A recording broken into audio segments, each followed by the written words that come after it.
Okay, so page 15.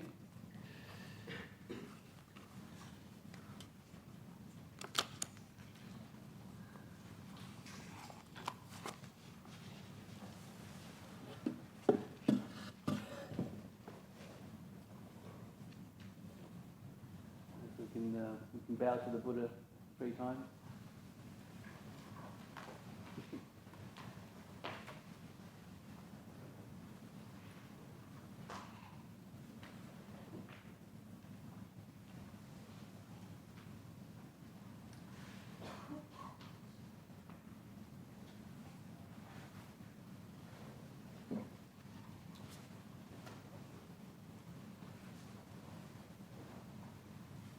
So we chant together the verses of love and kindness.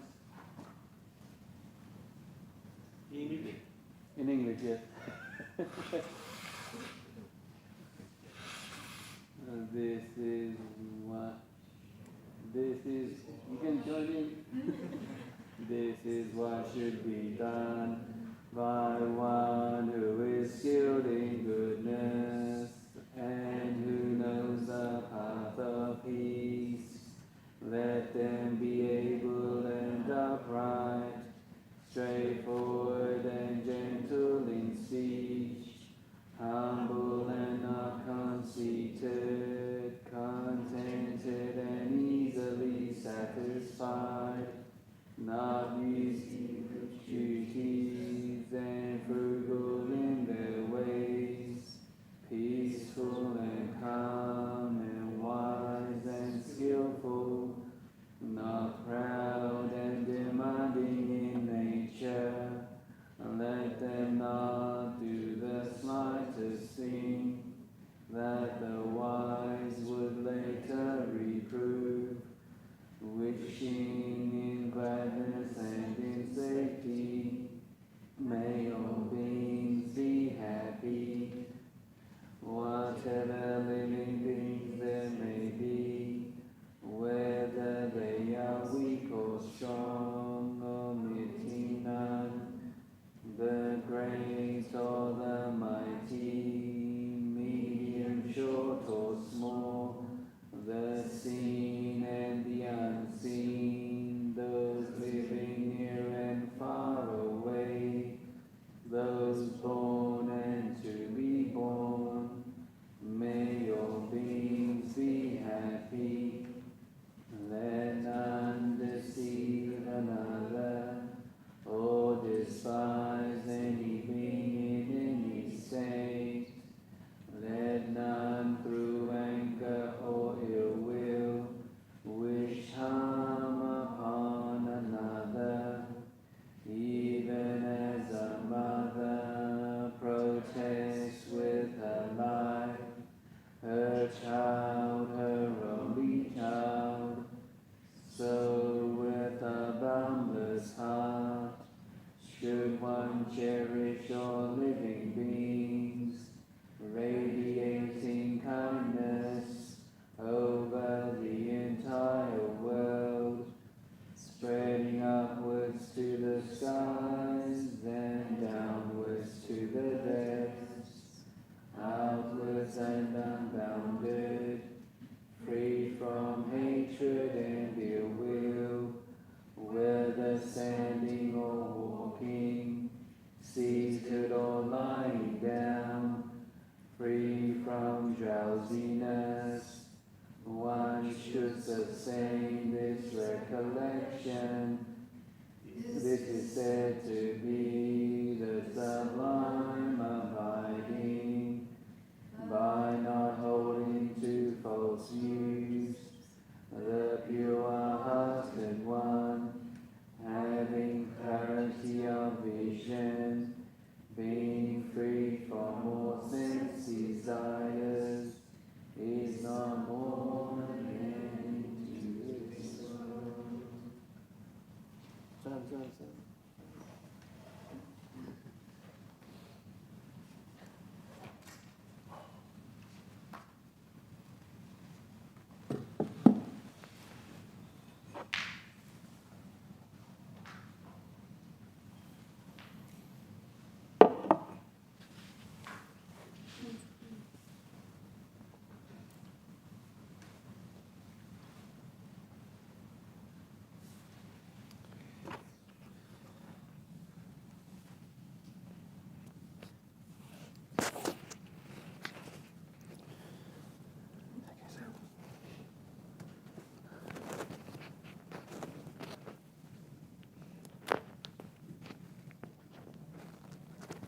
Okay. Good evening, everybody. Oh, that's a bit too long. Just kidding. Okay. Okay, when you spoke about variety in techniques, such as following the breath, mindful walking, muscle relaxation, does this need to be driven by our own mind, or can we listen to guided meditations on our earphones to assist? Is one better than the other? Okay, so yeah. I think I've listened to Ajahn Brahm answer this question before, and it does kind of make sense. These are like kind of aids that help your mind kind of be present in the moment. And he would talk about the ideas of using a mantra, which is quite common in the like forest meditation tradition. You might pick a phrase that resonates with you. I think in the Thai tradition it would be the word Buddho, which basically means awakened, and because there's like a connection between that word Buddha and the Thai people, it has a strong meaning to them. So when they meditate, they'll just use that word to remind themselves of like the qualities of the Buddha, the path of practice, and that leads to like, giving themselves a bit of inspiration, and also just helping their mind settle into the moment. But that is always like an aid to help you get to the present moment. But once you're there and once you're here, it's probably better to just let go of those aids and just be with the here and now. Yeah. And it's like sometimes people need like guided meditations to help them out, and that's perfectly fine. But you don't need to do it all the time. You can always chop and change and try something else. Okay. Any comments or questions? No? Okay. Thank you to all involved in making this retreat possible. Would it be possible to reduce the intensity of the lighting in the meditation hall? Okay, because it could be distracting and overstimulating and gives migraines and stuff to people. So I'm not the person to talk to. I have to talk to the retreat manager. Yeah, I think one of the reasons why the lights are so bright is because they're making recordings, and it has to be kind of bright.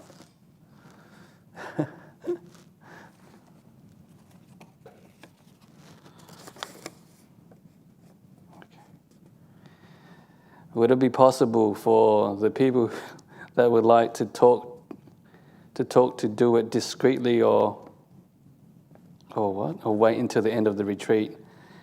Yeah, so yeah, it is a gift to be able to respect noble silence during a retreat. Yes, I think that is a very considerate thing to do, is to just keep as quiet as possible. Yeah, because it can be distracting if you hear people talking away. So if you do really need to talk, just go into the forest and talk to the trees. Nah, if you really need to talk, just take your friend with you and just go somewhere far away and just have a chat there, and just try to leave the meditation area, the kitchen and all that kind of stuff, like chatter free. Yeah, because it does become a distraction to the people around whoever's talking, and then you all start to get into conversations, and then you lose your mindfulness, and it defeats, like you're not here for that kind of reason.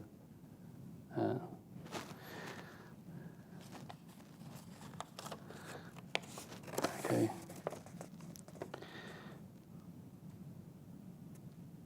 Okay. When on retreat here, should we avoid journaling, colouring in, reading, etc., or are these okay? I think they're okay, as long as you don't do too much of it. Because for some, the days could be long, and yeah, I think it's fine. Yeah, but not too much.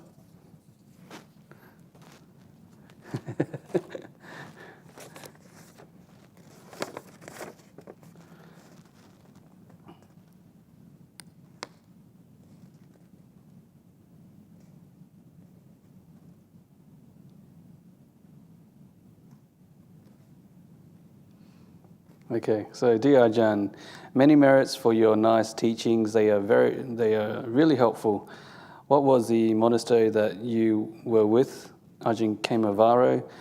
Will he be coming here to do a retreat for us? And please share some of his techniques and stories with us. Okay, so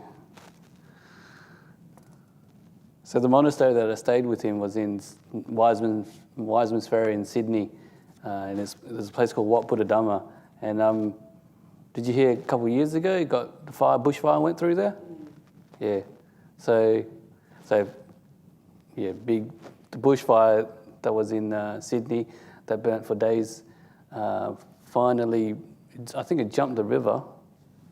It's a big river. It jumped the river, and then made its way up through the national park and eventually to his monastery. And there was this point in time where he was telling me this story. They were fighting the fire, and they had the chainsaw in the back of the car, and literally the fire was like 150 meters away from them. So it was time to get in the car and just leave. They came to their senses and they got in the car and left.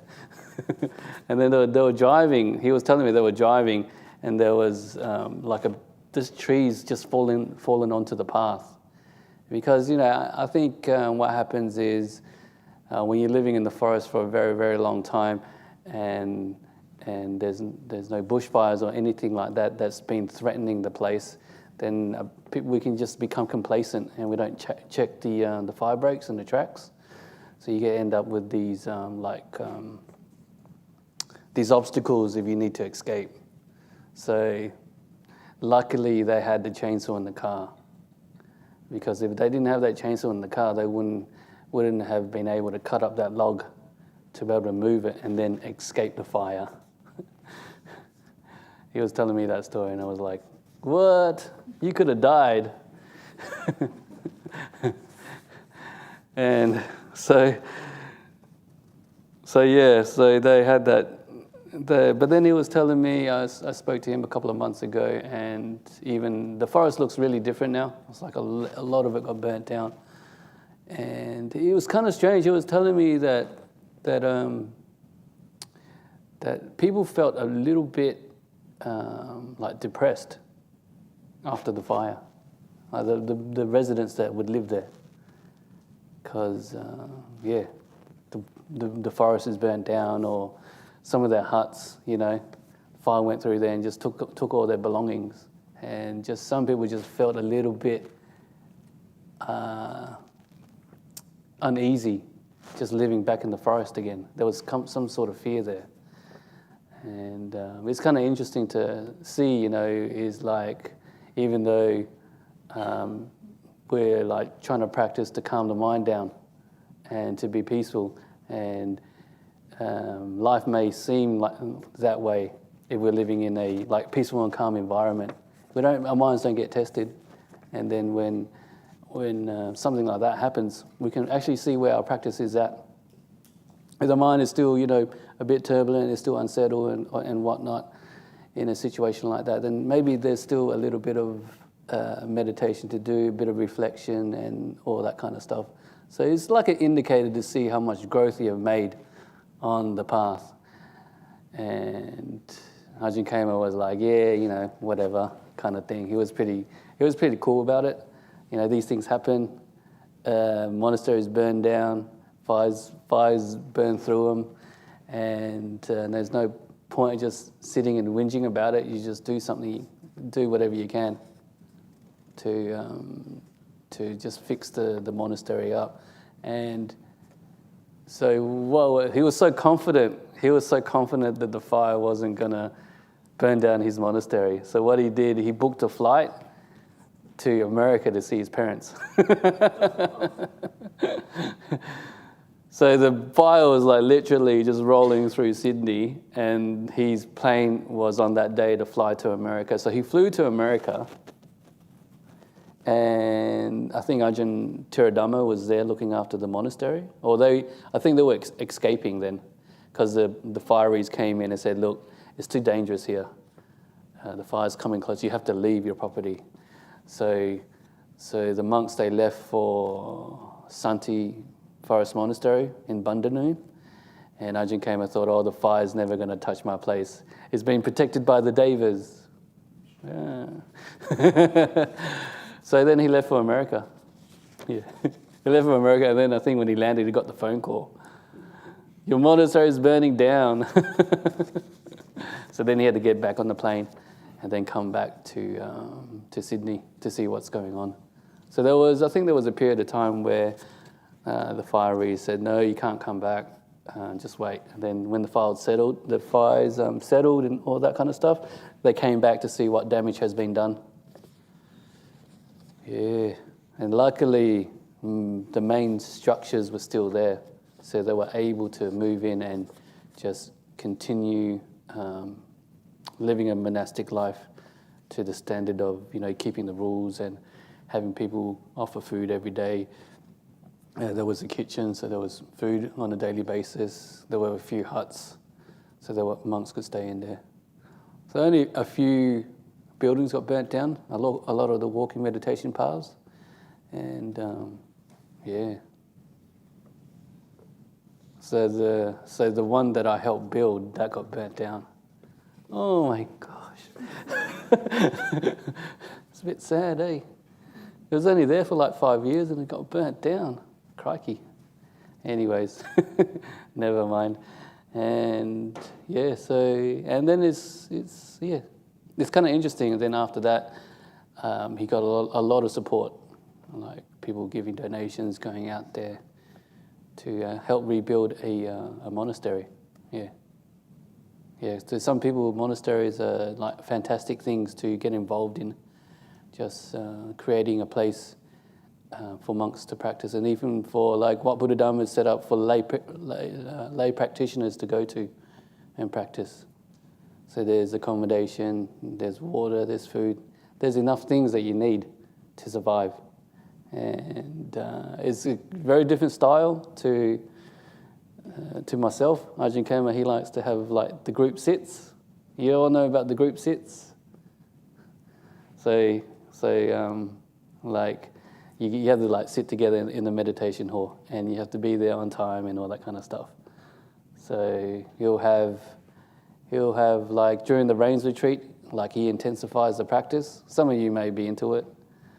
So you wake up in the morning and you sit for a couple of hours together, and then that's like early morning, and then you have a break, and then you have another sit before the meal, and then you might have a sit in the afternoon, and then sometimes in the evening. So that's what he does there. And it's like completely different type of practice to what you are used to from the monks practicing under Ajahn Brahm. We're more like, here's the keys to your car, just take it and just drive yourself to Nibbana kind of thing. Which is like, some people like that. And that's how we've been. And yeah, this kind of gives you that freedom to take that responsibility into your own hands. Yeah. And so, but the teachings are not that much different. Like his mindfulness of the body, the breath meditation, just being patient, very practical advice that he gives.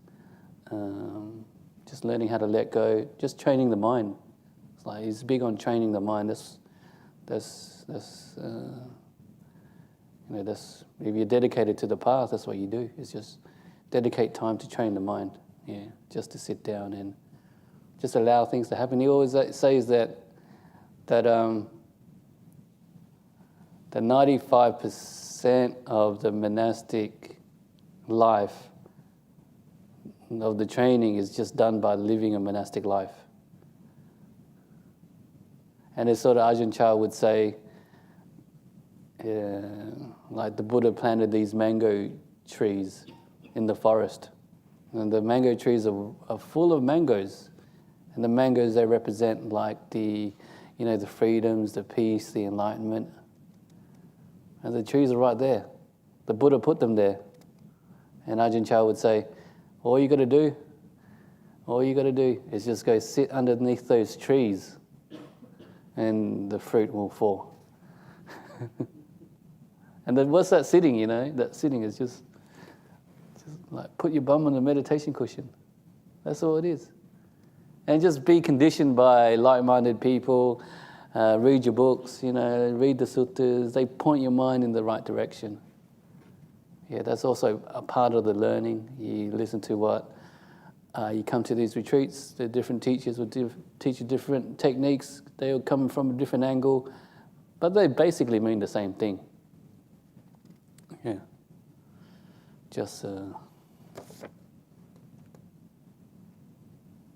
yeah, so when is he coming here? I don't know. It depends on COVID, really. I guess he can travel here. I spoke to him, and he's kind of busy at the moment. So I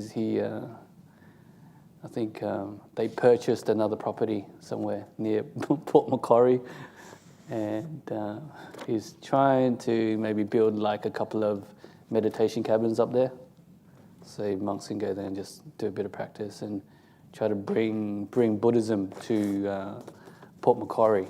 Yeah. Over in the eastern states. But I'm sure he'll be back here. He likes to visit Perth, I think, every 1 or 2 years. Yeah. And I'm pretty bad. He's like, Santutthi, when are you going to come over? I'm like, I'll come over in 6 months. And I said that like 4 years ago.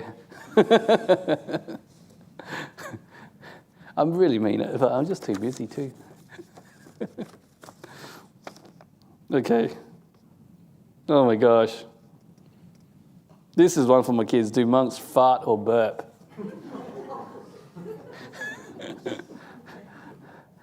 Who wrote that? I only answer this if you tell me who wrote it. Who wrote it? Come on. Oh, your kids want to know. No, we don't. We're so holy, we don't fart or burp.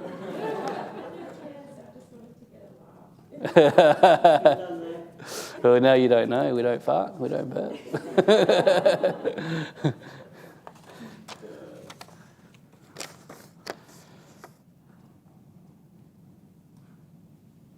Okay. How does one know when your meditation practice becomes beneficial? I think, though,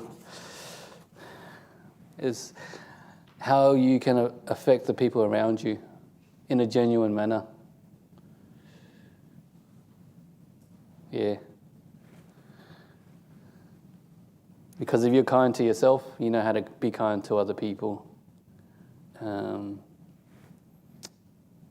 If you know how to take care for your own mind, you know how to take care of other people.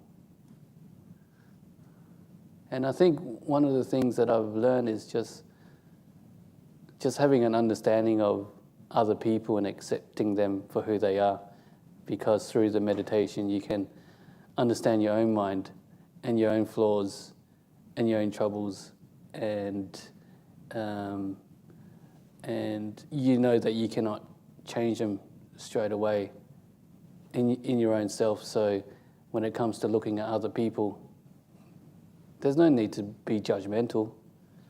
They are who they are, and sometimes I think like our judging mind wants to change people, and that just causes more friction, more tension, more suffering. So I think what I've learned is that just being able to understand other people and just allowing them to be who they are is a great gift for them.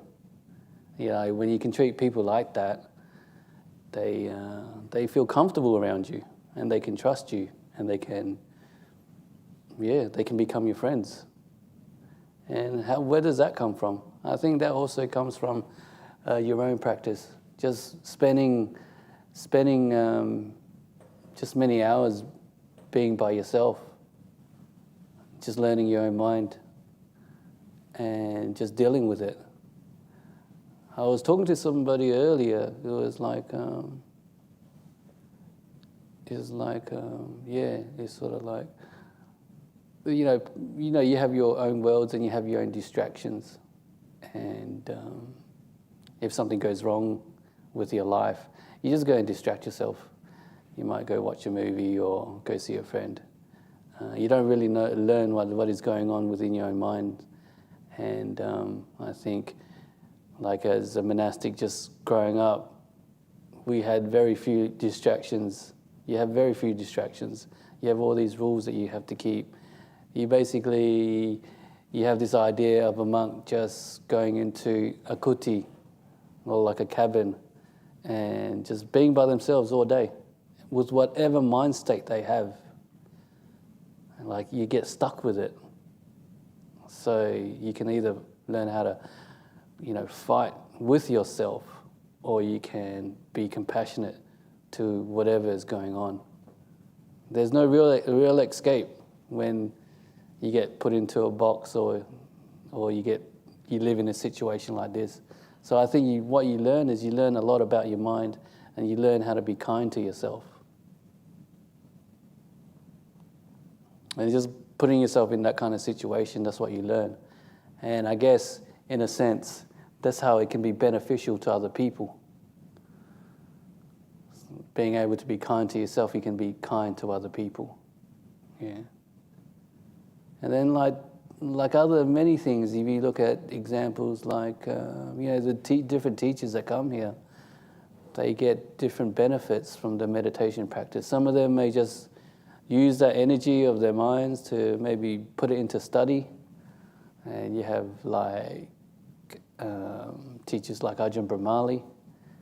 He's very good with the suttas. He knows them way better than a lot of people. And he's got that to share with it. And it doesn't just come from like reading books. His understanding, it comes from like having the meditation practice and just directing it in a certain way and using it to help other people. And yeah, it's kind of like there's so many benefits that you get from just doing the practice. Just being a calm presence around other people. I remember there was this, just an example of just being a calm presence, and it affects other people.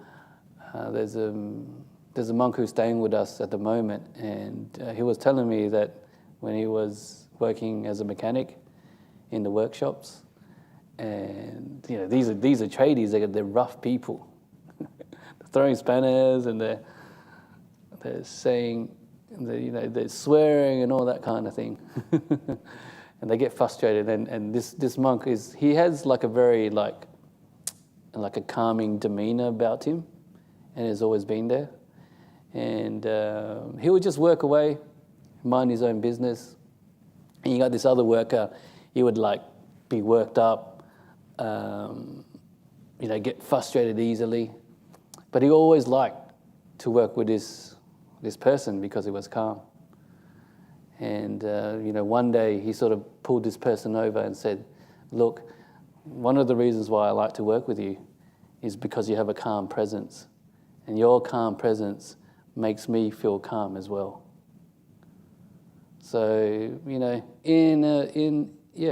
way, like if you can develop that calm and stillness, it does affect the people around you, and it's just like different qualities, like different strengths, I think, gets highlighted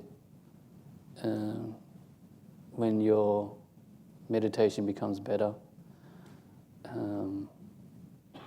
It's like there's this one monk who's known for his like kindness and care in Thailand, and it's like to the point where it's just phenomenal. It's just amazing the amount of kindness this person has. And I think it's something which is like always been there, but it's been enhanced and strengthened by the meditation practice.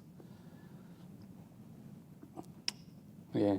So there are many benefits, and also the goals of like the path, the enlightenment, the deep meditation, that all comes from the meditation practice as well. The Buddha is like you have the enlightenment experience, like just to put it into a simple like simile, and you need two things for it to happen. You need like the meditation, and you need like the instructions, like the teachings of the Buddha. And if you have those two things, then the insights to enlightenment happens. You fully understand what suffering is. You fully understand what non-self is. You fully understand what impermanence is. And but it's just not like any sort of kind of meditation. It's like the deep, deep, deep meditations that I'm sure you heard about from Ajahn Brahm and the other monks, but that's what you need. You can't just do it by meditation alone. You can't just do it by just reading the books alone. You need both. Yeah.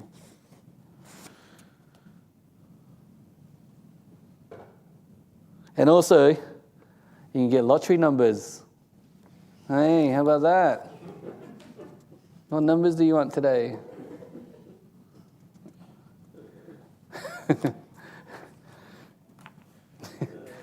Oh dear, come on guys. You don't want numbers? We can build another, we can build another retreat center. No? Okay.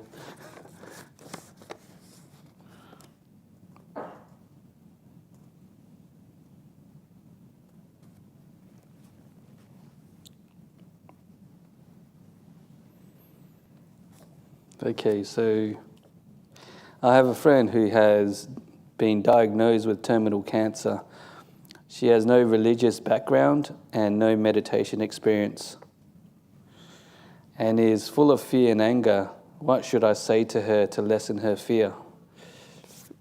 Oh, it's a tough one.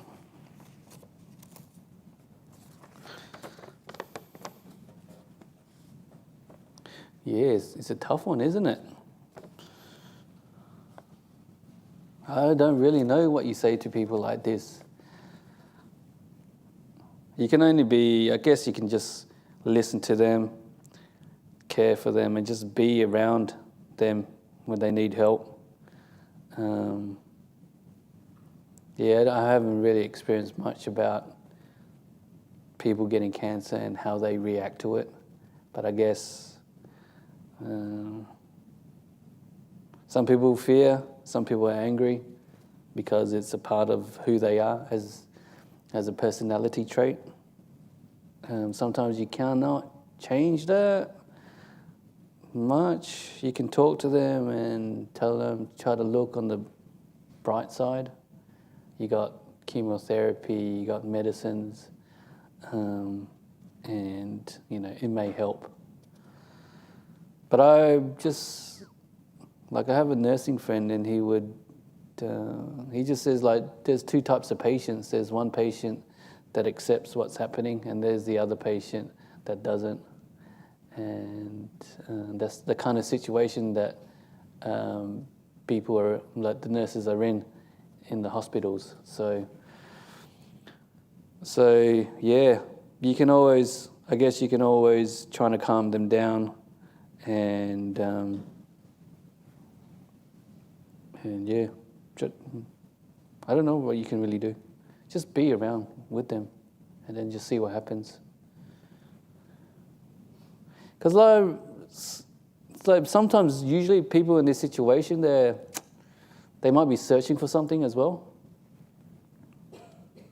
Because there's no they're looking for answers to help them cure themselves from this sickness. So in a sense, they may be open to like maybe some religious teachings or some Dhamma. That could be an opportunity to teach them. But it's just really hard to say. People are so different. You don't know if they're open to the new ideas of like letting go or accepting or even like understanding that this is like you're just teaching them a bit of Buddhism. This is not your only life. You have a life after this life kind of thing. But yeah, it just really depends. I think you got to feel and understand the situation. Because I remember, like, I know somebody who was in a crazy accident and now he's a quadriplegic. And when he was just going through that stage of recovery, he was open to ideas of like meditation and wanting to see the monks and all that kind of stuff, because there's a sense of like wanting to get better and they'll try anything. So you never know, really.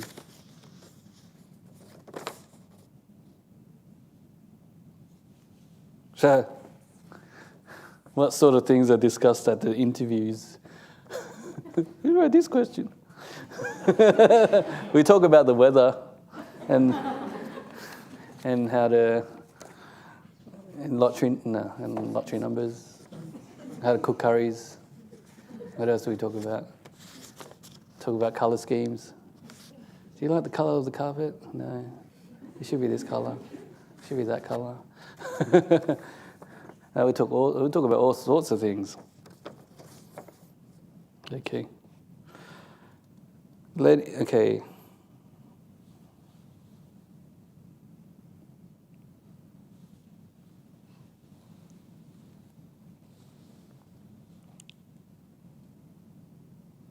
Okay. Okay, so letting go of my senses whilst entering into meditation, my eyes over a period of time open, or my hearing go to other sounds. Ajahn, do you have any way to help drop the senses? I think,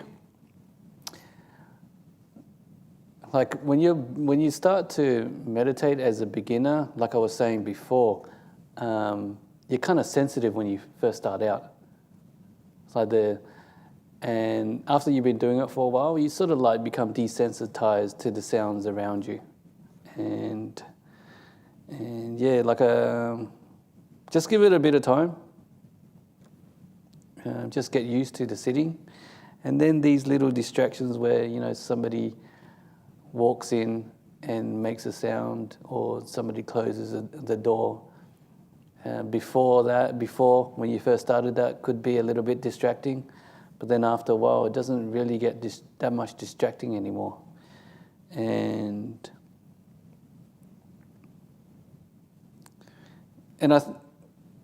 okay. And you're talking about opening your eyes. Yeah, I guess that's normal. Just open your eyes, close your eyes. That's fine, as long as it's not too distracting. So it's so, Ajahn, what can I do to help me drop the senses? I think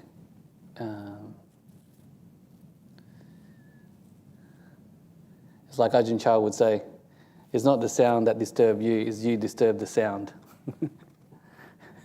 It's a very nice saying. People blame other things. They blame the door being shut. They blame the person that's sitting next to them. They're making all this sound. But is it really their fault, or is it your mind going out, disturbing the sound?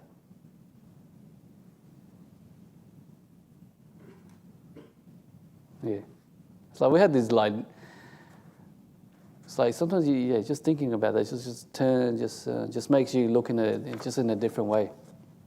And I think it's like after a while, when your mind starts to become peaceful and calm, then it's like when you make a sound, it's not too disturbing anymore because the mind is peaceful.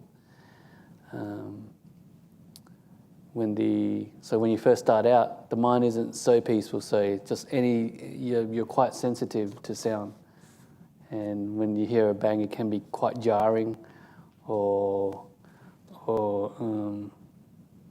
things like that. So it's just like a getting used to period when you're meditating, and that's why we try to encourage people to just do things quietly and not to chatter in the hallways or just outside the building. And I just remember in my own experience when we had to move into the house in Gosnells, because we've been living in the forest in our own rooms for so many years, we're not used to living together again. And just being in the house, you get all sorts of sounds. You get people closing the doors, flushing the toilet, and it can be very annoying. So at the beginning, I was like, can you please shut the door quietly? Can you please not flush the toilet at 9 o'clock at night? That kind of thing, because it was kind of disturbing, because my door was right there and people will walk past it. It's just like living in a share house. But I think it's like after a while, you just can't be bothered telling people what to do. So you just learn how to deal with the sound. You know that they're going to walk through and make a noise, and that's just a part of it. So you get used to it. And after, I think, when you get used to things like this, they sort of like fade off into the background. And it's just the same with like meditation and sound. I think people, they just a bit sensitive, and they're like thinking, oh, it's disturbing me, I can't meditate. But after a while, you get used to the sound, and after a while, you can sort of meditate within that sound. I'm sure Ajahn Brahm has told you about this, but do you remember time zone in the city? Time zone. You guys aren't that young, are ya? You all remember time zone? And they had some sort of protest with other Burmese monks and stuff like that, and Ajahn Brahm was young, fit and healthy back in those days. And he decided to just test his mind. He said to himself, I'm going to go and sit in front of time zone. I think they were having some sort of gathering or something like that, and I'm going to sit in meditation to see if my mind goes peaceful or not.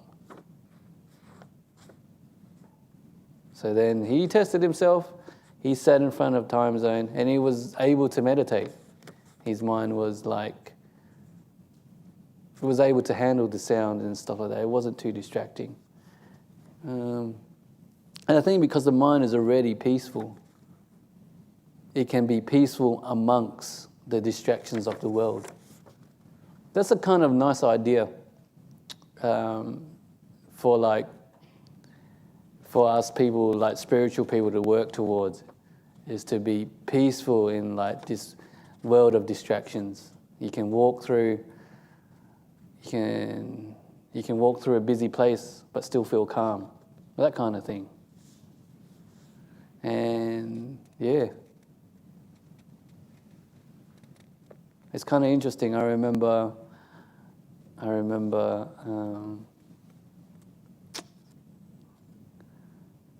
don't know if it doesn't really relate to what I'm trying to say, but it's kind of interesting anyways. I remember, so what is it? Yeah, so there was like this interview, and it was about Ajahn Chah, and somebody came up to him and asked him, so how do you prepare your mind for meditation? And, because at that time it's like, oh, this great master, he probably gets deep meditation all the time, He will sit and he'll get really, really quiet. Nothing's happening in there. And this curious student would ask Ajahn Chah, how do you prepare your mind for the meditation. And maybe this student thought, oh, he's got to do this. He's got to count to 1 to 100 or something like that. He's got to walk backwards. He's got to chant the suttas. I wonder what he does to prepare his mind to get so deep when he meditates. And Ajahn Chah would just give him this simple answer. He says, when I meditate, I don't do anything to my mind. I just leave it where it is. That's all he said. And I thought about that, and I thought that was kind of, interesting. It's like you can just leave your mind, like your beings, like you. It's like who you are, like myself. You just leave it as it is, and you just sit, and then the mind will just go into like a peaceful state. And that's what he does. And it's sort of like, what does he mean when he says something like that? I think what he meant is like over the years of just like practicing just the meditation, just becoming more peaceful, you like in a sense your mind transforms. Like there's a transformation of the mind. Like your mind gets rewired. Like a part of your mind, there's a different personality that sort of gets embedded in there. Like the calm guy or the calm girl or whatever. That's something that you develop, and it's a part of your personality. It's something that you can get to like instantly. We talk about like being angry or, the things that we know in our lives, like being happy or using the mind to think. Those are all a part of our personality. But what we're doing here is we're developing another part, and that's like the peaceful side. But is it there? It's maybe for some of us it's there, maybe it's growing a little bit. But I think like after a while, it's something that is like a place that you can go to within your own mind. Like a peaceful place in the mind. You can just drop whatever's happening in your life and just close your eyes. You don't have to do anything and just go there.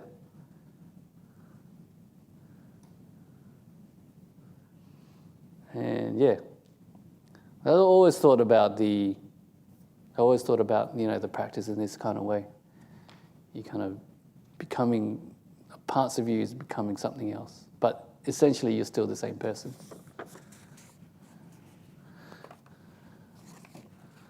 I think. I hope.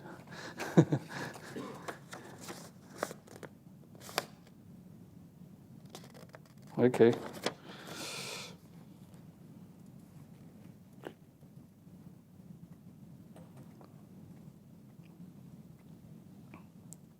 Mm-hmm.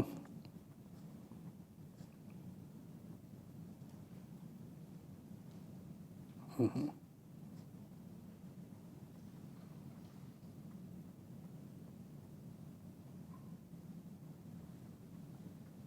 Okay. Ooh, this is a really tough one. Next question.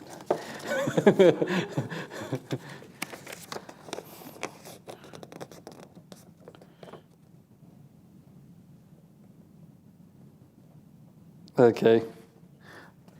I'm going to match up the writing and see how many. I think one person's writing a lot of questions. No. Okay. What age do you think is appropriate for younger people to attend Jhana Grove 3-day retreats? I'm not sure. Not sure. I don't think it's a good idea to force kids to do it. If you're talking about kids. Yeah. I think, I think a lot of parents will say that as well. I mean, you can force kids to do it, but it's really up to them to make up their mind. And, Sometimes it's just by chance that people stumble across the meditation path. It may be some sort of past karma in your previous life where you make the connection to like the Dhamma and meditation. But in terms of like younger people, I'm not too sure about this. I'm not too sure. Because you may have good intentions, but if you put the kids in a situation where they don't want to be, then they might have negativity towards it. But I always think, yes, that is you have children, it's always good to expose them to the monks and the Buddhist teachings in whichever way you can, because in a sense, even though they may not be interested in the religion at that particular time, you are in a sense planting a seed into their minds. And I think that's what happened with me, is sort of like I wasn't a religious person. Wasn't a religious person, and all of a sudden I decided to become one. And then I think through my past, exposure from my parents, just being a refugee coming from Vietnam, we would go to the temples when we were younger and just burn the joss sticks and pray to Buddha and stuff like that. And there was some sort of connection there that sort of reignited when I decided to take it a little bit more seriously. So I think with like kids and religion, just don't be too serious about it, because they may not, if you push them too hard, they may end up like disliking religion. So just a little bit of exposure and things like that. And once, if they're ready, or they might have some sort of problems in life, or they want to search for something, they may look into Buddhism. Yeah.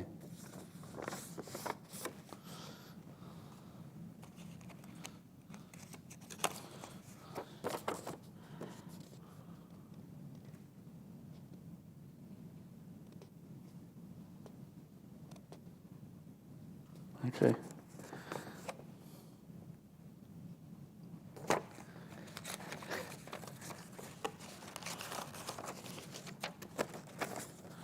Why are there so many teddy bears in the meditation hall? That's an easy question to answer. Because they're not keeping social distancing. Look at them. I don't know. I don't know, he just started off on one or two. I think Ajahn Santutthi started it. He sort of picked up the teddy bear and just did this like cuddly metta meditation kind of thing. And then it took off, and then Ajahn Brahm got into the act, and he started waving around the teddy bear and all that kind of stuff. And then I think people just started buying teddy bears for the monks. Yeah, that's why there's so many. Why bears though? Can't it be something else? No.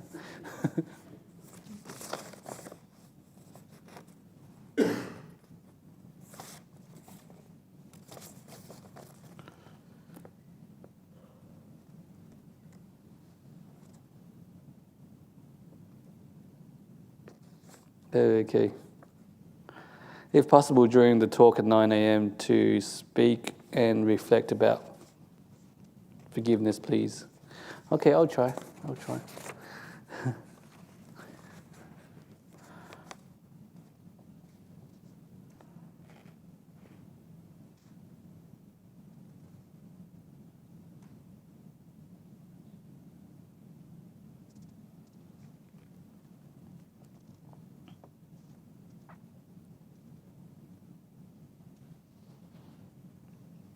Okay, so does the word flow come up in Buddhism? This has been something heard and felt for me, and interested to know more on the subject if this is relevant. Isn't like flow is a psychological term where you just get like focused on something and you're just flowing in the moment? I think that's what it means. And I've heard it said before. And I think Ajahn Brahm said it too. he was talking to a dancer or something, and how the dancer can perform at a high level, and it was about just being mindful and just being able to flow in the moment, and in that, when they're flowing, they can be like creative and just perform to a higher level. And I think like Ajahn Chah said, still flowing water. Still flowing water. Still flowing water. It's kind of interesting, right? Still flowing water. I don't know, what did he mean? Like still is like the stillness of the mind. That's what I think he meant. Flowing is like the flow of life, yeah? You got to flow with what you do every day, and the work and stuff like that, but you do it with a still mind. So that's like yeah, I think you understand what that means. And I think flow, you can sort of take that to like being in the present moment or watching the breath. You're getting into the zone. Like you're watching one breath after another. You're being in the moment. One moment after another. And that just builds up and builds up and builds up. I think this is what is meant by like the flow of the meditation practice. Yeah. Any questions, comments? What is your journey, Ajahn? Maybe I'll answer that later. Any comments, questions? No? I might tackle this really hard question.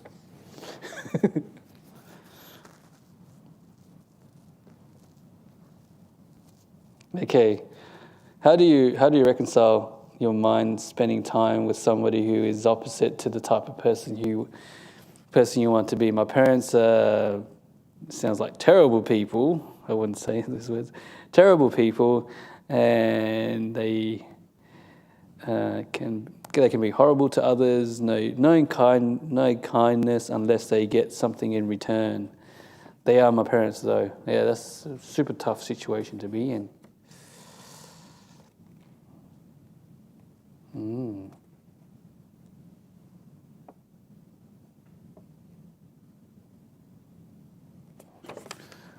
That's a tough one. What would you do?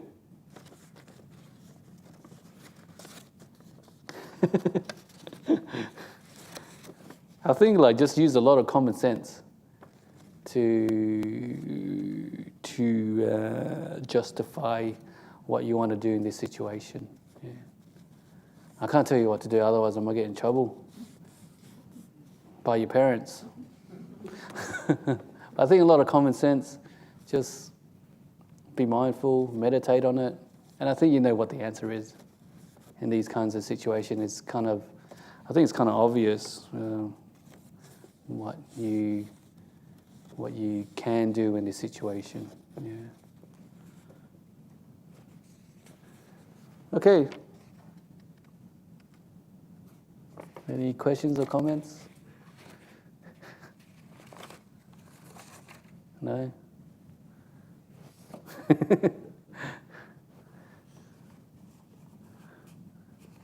Okay.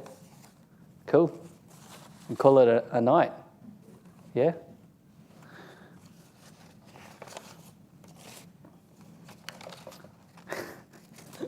No? All right, okay, I'll answer this question. No, you don't want to go to bed. Okay. Okay. So what was your journey, Ajahn? Oh, there's like different versions. I always tell people, I tell a different version every time I sit up here. My mum's cooking was so bad, I had to leave the house.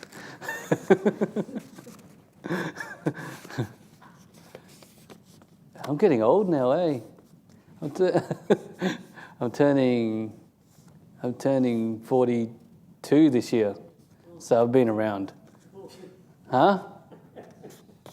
What? Was that a swear word?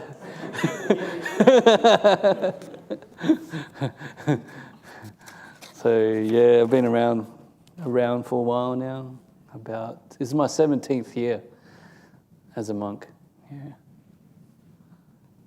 So I started from the bottom, and now I'm sort of up there with the senior monks. Yeah, it's been so fast.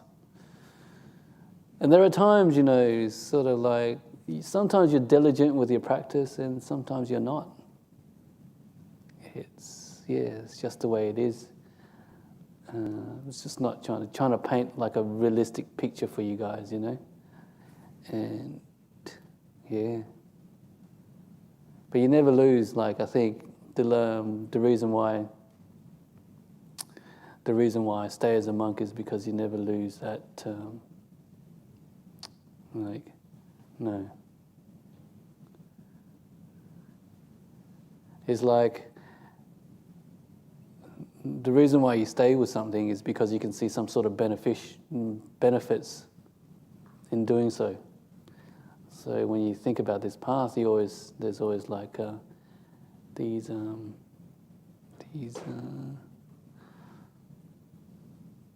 things these markers that tell you that you're moving in the right direction, yeah, and they keep you on the path. And like the progress that you might be making in your meditation practice, and it sort of tells you, yeah, if I just keep at it, then something may happen. So these are the little things that keep you going, I guess, or keep myself going as a monastic. But it started a long time ago. Yeah. I think, yeah. Just one of these, huh? Yep. So, do you maintain contact with people that you knew before you became? I try to do that. Yeah, like my old friends. Yeah. I think for the first 4 or 5 years, we did catch up. But then after a while, you just sort of like, you just move apart, and they move on. They had their families and they have their kids, and I just moved on with my life in the monasteries. Yeah. Ajahn would always say that it's a good idea to keep in contact with them because they're kind of like different views of life. So they kind of like challenge you and stuff like that. But yeah. But yeah, they're friends for different reasons. Like they were like basketball mates. So you just like hung out with them because you played ball or you just went to school with them, and then when you grow older, you just have like differences. Yeah. Yeah. So yeah, it's kind of interesting when you think about like how people become monastics. Some people would just jump into it, and some people would think a lot about it. Like I know this one person who, it just took him like 3 or 4 years or something like that, just to make sure that was the right thing for him to do. And then there were some people like the weekend before he was in a nightclub, then the next week he's in the monastery. So you get like different characters and stuff like that that become monks. Yeah. Yeah. And it's like it's just like it gives you a different lifestyle, I guess, like a different like causes and conditions for your practice. Yeah, just takes away a lot of the distractions that can get in the way, so you can focus more on your own mind and the practice. Yeah. So you can't play basketball? I can't play ball. I can dream about it. No, you can't play ball no more. Yeah, so you can't do a lot of things. Yeah, yeah. But at the same time, it's like I think it's like at this point in my monastic life, it's all about. A part of it is about giving back to the community, because as young monastics, you're a monk for like 3 or 4 or 5 years. You don't really do much. You stay alone and you practice and you work on your mind. And then you get older, that's the kind of role that you have. And the senior monks, they're the ones that look after the teachings and look after the lay people. So as I got older, can you believe it? I became more mature. So I thought one of the things that I would like to do was to just help other people in whichever way I could. And so it's just being able to, in a sense, we sort of started our own place in Rolly Stone, and we have 3 monks, I think 4 monks staying with us at the moment, and it seemed to be working all right. And it's just an opportunity for us to just give back to the people that's looked after us, because you can't really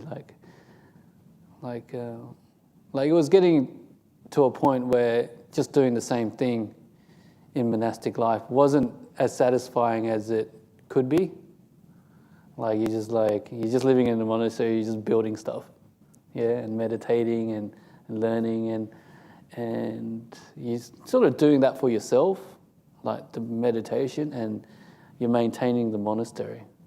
But there wasn't really a connection with the people that support you and the people who want to listen to Dhamma. So I thought that was the part which was kind of lacking. So I thought, I'm old enough now, been a monk for like 15 years, 17 years. And it's just time for me to slowly just get out there and teach to the best of my ability and just help people in whichever way I can. So in a sense, we're trying to just give back and just give people opportunity to, monasteries are places for you to go to. They have accommodation, like the monastery in Perth here, there's rooms for men and women. You just go there and just experience monastic life for a couple of days and just work on your meditation. And there's also like the place in Dhammasara, there's plenty of room for women to stay there and men as well. So these are like opportunities for you to get away, to try something else. And that's what I'm trying to do in Rolly Stone. It's not just for the monks to go there and practice, it's also for the lay people. Because every place you go is like a different atmosphere, just a different feel, So you're offering something to just different types of people.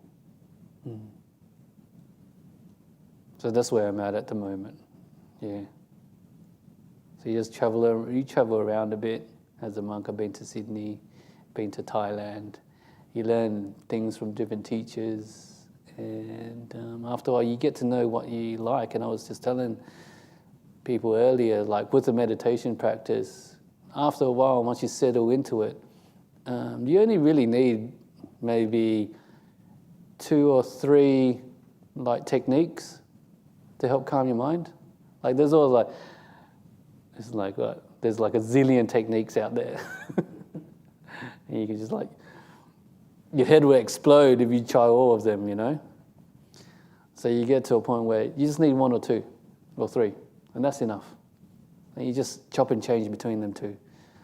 I like to do the breath meditation, or I like to do just being in the moment meditation, or just having that feeling of contentment and peace in the mind. Those 3 are good enough for me. And I guess for a lot of the beginners now, you just try what works for you, and just make it as simple as possible. And it's so you decided to become a monk when I was quite young. I had a lot of problems. I told you my mom's cooking was really bad. And what else happened? Nah, it was all right. And then you just become a monk. I was lucky enough to find Ajahn Brahm, actually, because I didn't know who he was. I was even prepared to go to Vietnam. to become a monk because my mum had this teacher he had this teacher and I thought, oh yeah, I don't really know anywhere else to go. And there was no internet back in those days, so everything was like word of mouth and stuff like that. So, but that didn't happen because my mother had a friend who knew Bodhinyana Monastery, and I went to visit a couple of times and went to Dhammaloka, and then made the connection there. And I think I thought about it for like a couple of years. I wasn't like, one moment I was in a nightclub, or one moment I was on the basketball court, and then the next week I was in the monastery. It wasn't like that for me. It took me a couple of years actually to just meditate at home, see if I really wanted to do it. Because I think one of the reasons why I did it was I wanted more time to meditate. Yeah, to me it was just simple like that, you know. Yeah, obviously you get enlightened and all that kind of stuff. And I'm not a person who likes to read books. Give me a power tool, I'm happy, you know. Give me a book and I'll suffer. And then so yeah, what is it? Yeah, so it just took me a couple of years, and just meditating at home, and just like kind of thinking about the situation. I was like, yeah, I'll just do it. So then I just packed up my stuff and just went into the monastery. My uncle said, you're not going to last 2 weeks. You'll be back on the basketball court after that. Coming back to your mum's good cooking. No, it's not working. And it was that kind of transition for me. And then just getting into the meditation was what sort of kept me going. Just finding that, you know, just making a little bit of progress, a bit of peace, a bit of stillness. And just now is sort of like just being a little bit busier with the kind of role I have in my life at the moment. Just having those opportunities to meditate, you can see like over the years what you've developed. Just like sitting down every day, you know, half an hour, a couple of hours. Over the years, it just builds up to something. And then you can sort of see the difference when you have a busier life. So when I sit down, you know, it's like you can really appreciate like the peace and the quietness. Because like even though you're doing a good thing, you might be building a monastery or just talking to lay people, nothing beats just sitting still and being quiet. Somebody said once, it's like the most sanest thing that can happen to you. Like sanity just comes from like just being able to sit and being still. That's where you feel sane.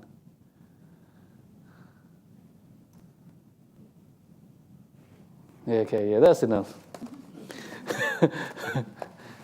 Okay. People want to go now, that's good. Okay, we can just pay respects to the Buddha, and then we can... Can we have a sadhu? Yes, you can have the sadhu. Yes. You know what to do?